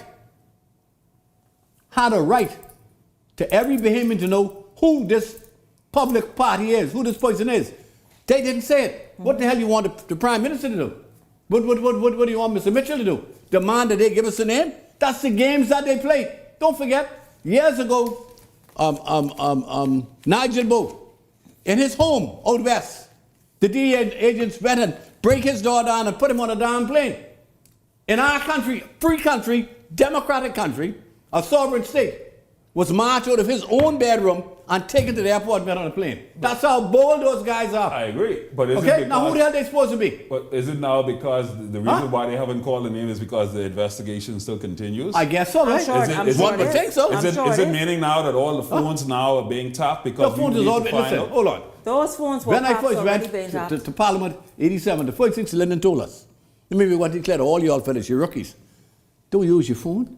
It tap. In fact, we were in cabinet in the room, say, and you see what we saying in here? They know every damn thing that we say. But it wasn't only to us. In Germany 10 years ago, you forget when Germany and the United States were so angry with each other, they were tapping all the European countries' phone. Always. That's what they do. That's how they get on top of you. Yeah. They talk the whole world phone. That's their game plan. So no one has been named. The Prime Minister said they haven't given us a name. They haven't given you a name. That's the games that they play. Let you think of who it is. Now, is it fair that every member of Parliament, every high-ranking official is under scrutiny, carry this aspersion that you are a thief, you are a drug dealer? But that's the whole point. That's not fair to us. But they got the upper hand. Give us the name. Yeah, but give us the name. You don't think they have the name? Give us the name. So you don't think the government is giving the name? No, they don't have the name. They don't have the name? name? No, they don't. So that means the person's still in there dealing drugs. What person? Hold on. That's what I'm asking. That's only an allegation, you know. I agree, it's an allegation. It's an allegation until you go to court and found guilty, you know. I agree. You can't just cast aspersion on these Bahamians. And I said it last year, I'm not going to be a part to anybody hitting any Bahamian without having the proof. That's why you have courts. Yeah. Prove to me that I was a drug dealer. Mind we know we have some bad policemen. But you got bad people in this country. Yeah, but I don't always just want to hit hit just the policeman because this is where the problem is. I said bad people who are not. I said that. Okay? The problem is, if you have the proof, why wouldn't you write people say, here's this fella who has done wrong. They watching him. On behalf of the Bahamian people, he has sullied your name. They watching him. Fix it. Get rid of him. But we don't know who the hell it is. Well, we don't know soon enough. I would like to know. The feds like to jump off when they're ready. Okay, that's what they do. They play these little But then the other part of this is we would probably know if we had people who was following the law as well when it comes to declaring when they should have declared as well. So if we have members of parliament, he's talking about members of parliament not declaring. Right. Members of parliament not declaring. Declaring their assets and all this other stuff. Please, and if this information isn't publicized and is not public and we don't know exactly what they have, then that tells you they're hiding something as well too, right? The law said all high-ranking officials are supposed to make that declaration every year, you know. Most people didn't. And when the fellas go in Parliament, you try to go lower than what you got. Because them damn people kill you, they see you got something. But that's corruption. That's not corruption. Yes, it is. No, because you're breaking the law. No, I'm not breaking the law. You're breaking the law. If my total assets is 3 million, you think I'm that stupid to say 3 million? No. I'm saying you're supposed to declare your assets. You're breaking the law. And then you got to show that you got $150,000 in your personal account. So that could be going in 2 weeks. So majority of them lie. So majority lying about. So majority, according to Leslie Miller, the majority of them are lying about the numbers that they're telling you, the Bahamian people. That's according to you heard it here live. I did not say that. What I said was people have ways of not letting people know what their true value is. And in the Bahamas, you better not. Listen Listen to me. As we world. go to the break, because guys, I see the time. I don't know where this break came from. Why were PLPs out there protesting today? What was it? What was the message? Just, for what? Leslie, for what? Why were they out Christmas there? in 2 weeks. I know what the man said. He knows more than me. He said they were out there for contracts. The brothers need a couple of dollars. Because I didn't see the other reason if you're the PM don't need them out there. The Progressive Party don't need them out there. Oh my God.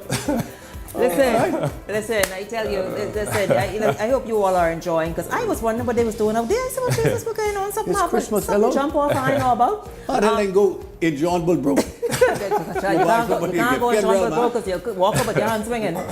Listen, as we go to the break, I want to say, acknowledge this officer who pulled me over yesterday. Wasn't playing games with me. Listen to me. From the Tourism Police Division, Keyshawn Ramsey, 4589. Hello to you. Listen, he was not playing. What you doing on your phone, Miss Miller? What you doing on your phone? I said, you can't use your phone? I can't use my phone. No, you better have your AirPods in. Yeah, but hello to you. Keep doing a great job. I mean, at a time when the police is like really questionable, there you go, being a whole superstar. Hello to you, Keyshawn Ramsey. I know, but they probably just wanted to get your phone. Beyond the Headlines is backward after this.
Bahamas, get ready for an unforgettable night this holiday season. On Saturday, December 28th, we're bringing the love back to the city. It's a night of rhythm and blues featuring the one and only K. Michelle. What up, y'all? It's your girl K. Michelle. December the 28th, I'm going to be in the Bahamas. I'm coming to sing some songs. Yes, Bahamas, K. Michelle. We gonna light some candles tonight.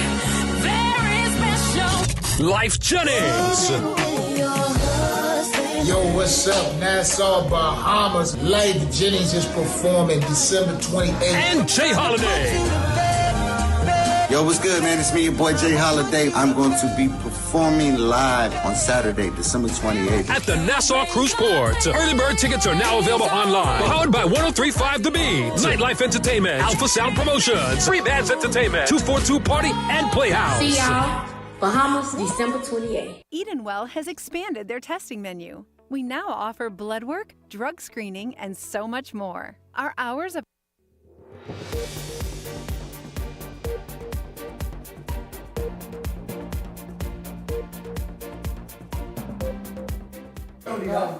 Welcome back to Beyond the Headlines. Again, I tell you this, when it's a hot night, the discussions happen even during the break. Welcome back to the show.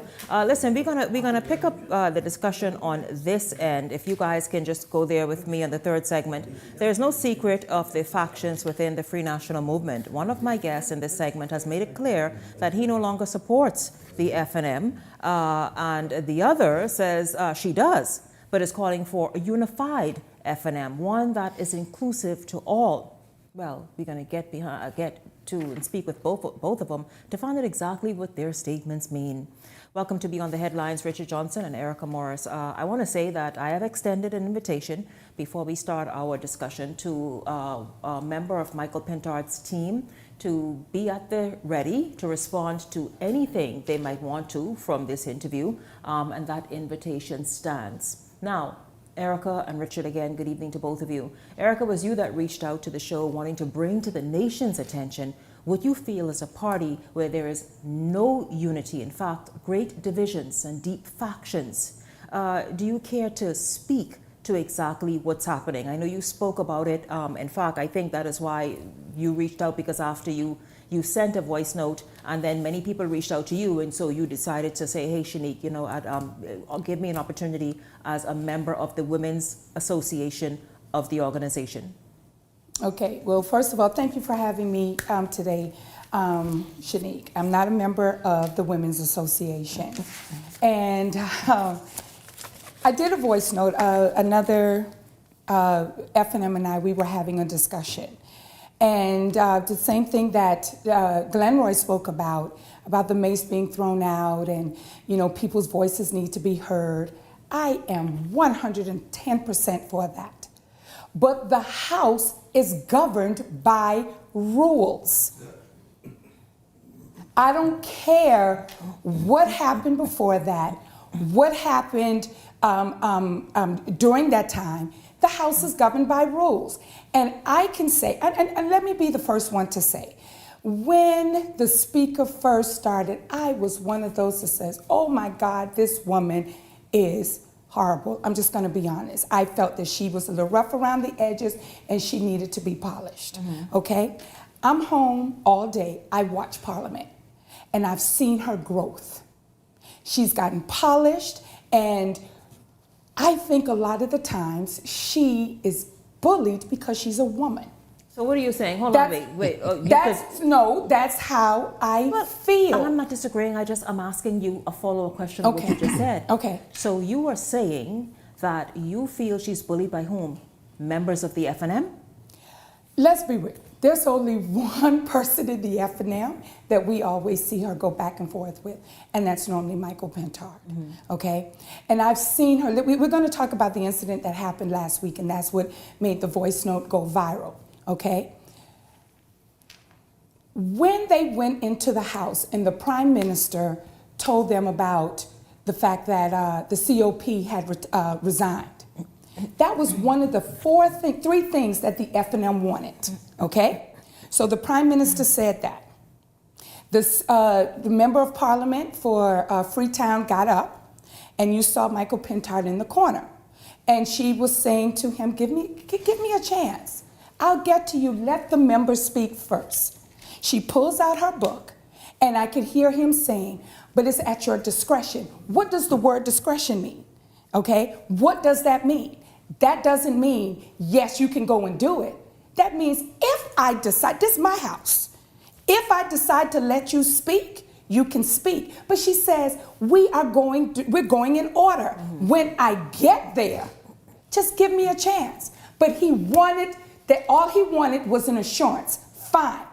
But she said, give me a chance to get there. But he wanted it then. So you don't think that the F&M, led by Michael Pintard in the House of Assembly, has a point when they continue to say, listen, this woman is unfair to us. She doesn't allow us to speak. She does everything possible with the rules in hand to deny us the opportunity to speak. You don't think that they are right in how they feel? Yes, I'm not going to say that they're wrong, because I have watched it on a Wednesday where she did not allow them to speak. They adjourned or whatever.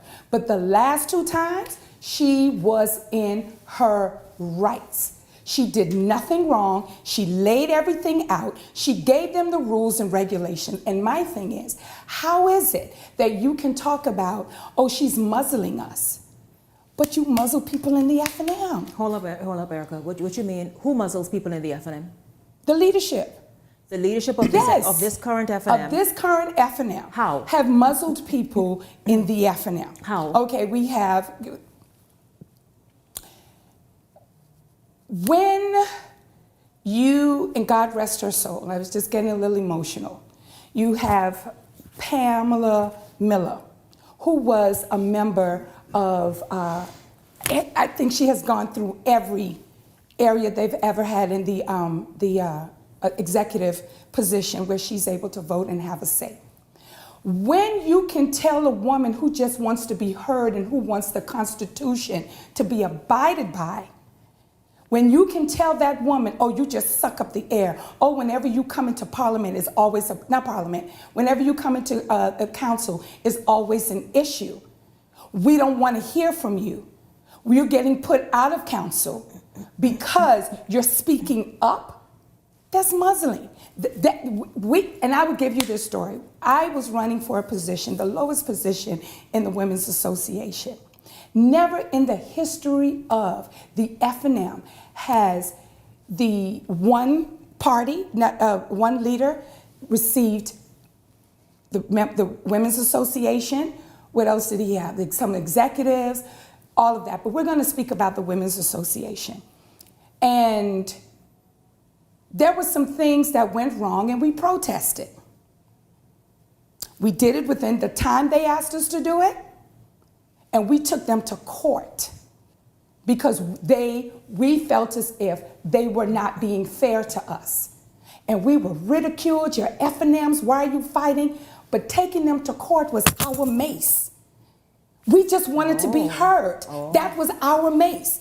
Just how you felt you were being muzzled, that's how we felt. And you didn't want to hear from us. How deep is this muzzling? Richard, you could jump in as well. How deep if you feel as though democracy is not at play and not active within the organization, give the Bahamian people an idea of exactly, these are some heavy and serious sort of allegations that are being levied against the leadership. So how deep does it go? So just to be clear, Shanique, because when you announced 2 F&Ms were on your show, I was trying to figure who you was referring to. I had to look in the back of the room because I'm sure Shanique wasn't speaking to me. Because Richard Johnson ain't no F&M. Not under this leadership, and I don't see myself nowhere, as long as this leadership is in place in the F&M, as an F&M. Not Richard Johnson, and I won't be voting for the F&M. But to Erica's point and to your point, Shanique, when I saw what transpired in the Parliament with the mace and the fact that they felt as if that they were being victimized and they're not allowed to speak, I only smirked because I said, wow, the shoes is now on the other foot. I'm a victim of what they did to me. I'll never forget. I had an altercation at a conclave. It was me and 2 other people. It was a bishop, mind you. A bishop was involved in that altercation. The same bishop, anyway, I can't say nothing here. But I was then ringed and called and said, Richard, your behavior was unacceptable. You have to apologize. We're not going to accept this. And so I was forced to go at the next sitting of the executive and the council to get up and apologize for my actions. And I said, but this is not fair. If I'm made to apologize, why are these other persons are not made to apologize? Let me tell you something. They are so duplicitous. Michael Pintard and Dwayne Sands have been the driving force against members of the FNM who disagrees with their leadership. And they, to the point where we have went to Supreme Court. I've went to Supreme Court. Well, I know your issue. The Women's Association has went to Supreme Court. Even ministers. And so I'm in the former Prime Minister. But what about Minnis? Because Leslie said, and he said it repeatedly on the show, that Minnis will not get. I agree with Leslie. That's fine. I agree. I totally agree with Leslie Miller. I don't know anything about that. I agree with Leslie Miller that Minnis will not get a nomination because this leadership crew has a serious agenda of hate against the former Prime Minister. Nothing else. It ain't nothing to do with it. And it was so sad. Dr. Minnis accepted Sands and Pintard in his cabinet. They were rejects, by the way. And they won under Hubert Minnis, and Pintard won twice. Dwayne Sands lost in the by-election under the mighty Hubert Ingram. But he accepted them. He gave them an opportunity when Loretta Butler Turner challenged Minnis at the 2016 convention. Minnis still turned around and gave her a nomination. That's leadership, but not this crew. No. They don't practice what they preach. And so in my view, they are out of order. And they don't practice what they preach. No. They're being oppressing FNMs, oppressing the voice of FNMs, victimizing FNMs. Shanique, remember now, last year around this time, I was attacked at the FNM headquarters. Came on your show after the by-election because I speak up against their wrongness. They sent an attack on me. Thank God I was physically able to physically protect myself. And you talk about victimization. And you know what is so sad, Janique? None of them today has sent a public apology to the people of this country. That's wrong. None of them have said they apologize for their actions. And let me tell you something. Apologize for what? For what transpired in the House of Assembly. At the end of the day, Janique, they're honorable members. You are in the presence of the Parliament. You cannot conduct yourself in that manner. And no, none of them have said they apologize for their actions. Let's not forget, years ago, when Loretta Butler Turner slapped Rawlins, you could hear her slap down by British Colonial. That was hard. But she turned around the next day and apologized to the Bahamian people for her actions. Not the Rawlins, but to the Bahamian people. Because you are honorable men and women in the Parliament. And I resent the fact that the leader of the FNM has not apologized to the Bahamian people for his bad actions. Erica, you are the FNM in the room. Do you feel as though he owes the Bahamian people? I think he does. But the thing is, they were standing up for what they say it needs to be righted. But guess what? It was not his time to speak. She constantly said, give me a moment. When I get there, I will let you know if you can speak. But he wanted that answer then and there. Why couldn't you wait? What was it? I believe Lincoln Bean I think is because the one, it was a public castration what and he had to do inspired something. The leader of the FNM pretty much to grab the kahunas to get more aggressive because you have to understand. Come on, Richard. This 3 years, people are complaining heavily of the lack thereof of the leadership of the FNM. And so when Lincoln came in there and he had to rough him up and they had a war of words, I believe Lincoln inspired him to say, listen, you better give up the blocks. No, but did Lincoln overreach? I agree with that. Did Lincoln overreach and put himself in an area and in a position that he should not have? No, I think Lincoln did not overreach. I think Lincoln is asking for the same thing that we are asking for as people of this country who are asking for a government to be accountable. This is the weakest opposition has ever been in the Bahamas. We have to admit that, Shanique. 3 years in. 3 years in, this is the weakest opposition in the Commonwealth of the Bahamas. If you don't believe me, watch the failed rallies and failed events that the Free National Movement has. Because the focus is not about getting the message out there of fighting the government. Because look at the issue with BPL. Silent on the matter of BPL. Silent. And they talk about a sale, what we believe, that was done in egregious. And the opposition is silent on the matter of BPL. So again, why are you so selective on certain issues in this country? All about... Erica, you though want the party to be appealing to the Bahamian people and the Bahamian electorate. ahead of 2026. What, in your view, must happen in order for that to happen, to win back people like you, to win back your favor for the leadership? I honestly believe that the damage has already been done. And I believe that and I don't know if this is possible, for 3 years we fought Menace. 3 years.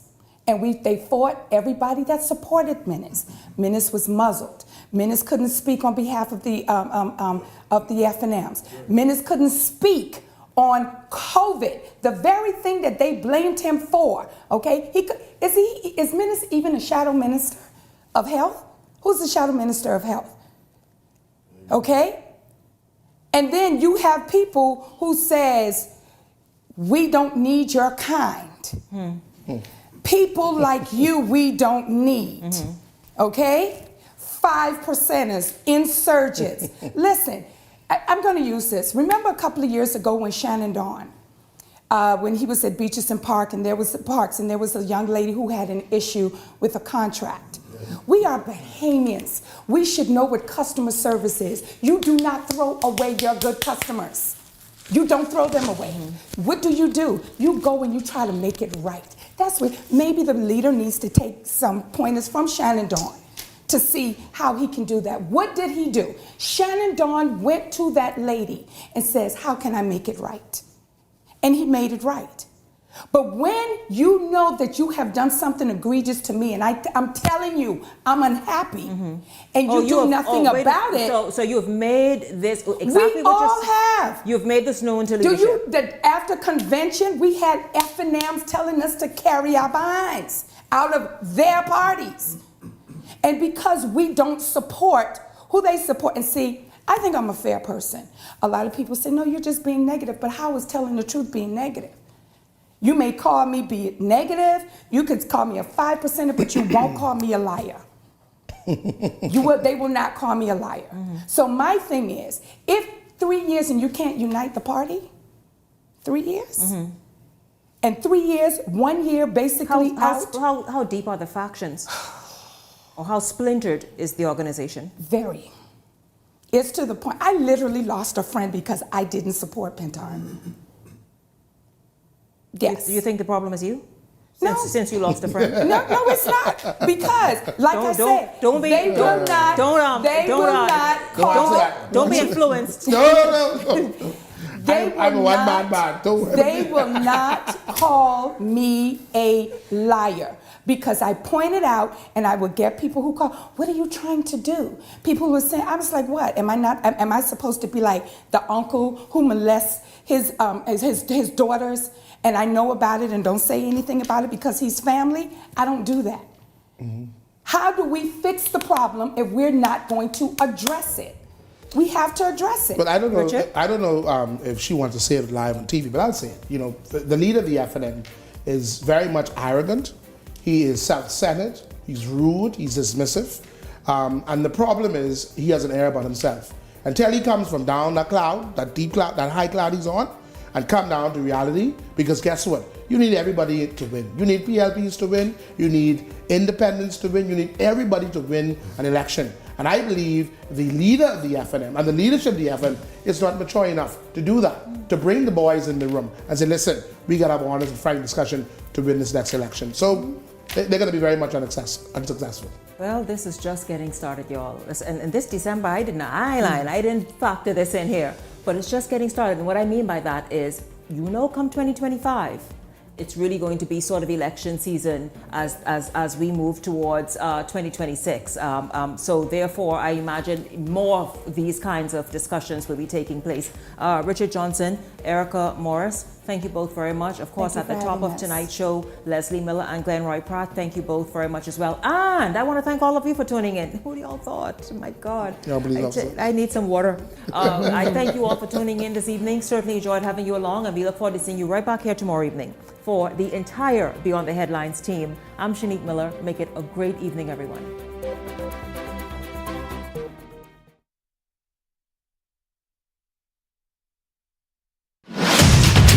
The Verizon Media Group.